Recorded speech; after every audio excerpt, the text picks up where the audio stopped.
Tim gabungan sudah berhasil menemukan 3 orang selamat dan 11 orang dalam keadaan MAC Delta. Dan saat ini lagi proses evakuasi dari puncak ke bawah.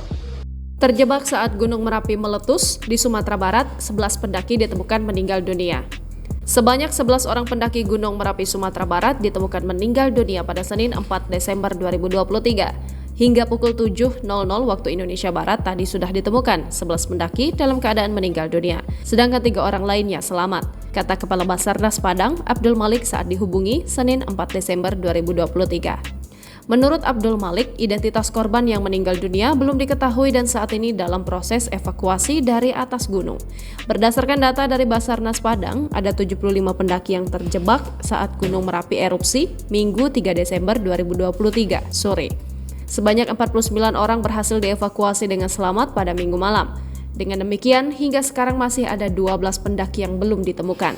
Sebelumnya diberitakan, Gunung Merapi di Sumatera Barat meletus sekitar pukul 14.53 waktu Indonesia Barat, Minggu 3 Desember 2023. Kepala Pos Pengamatan Gunung Merapi, Ahmad Rifandi, membenarkan telah terjadi erupsi. Ketinggian kolom abu tidak teramati karena tertutup awan, untuk radius erupsi masih di 3 km, kata Rifandi, Minggu 3 Desember 2023. Rifandi menyebutkan status Gunung Merapi saat ini masih dalam level waspada. Masyarakat diharapkan untuk tidak mendekati wilayah yang rawan terdampak erupsi. Jika keluar rumah, masyarakat diminta menggunakan topi, kacamata, jaket, serta masker karena ada hujan abu yang terbawa angin.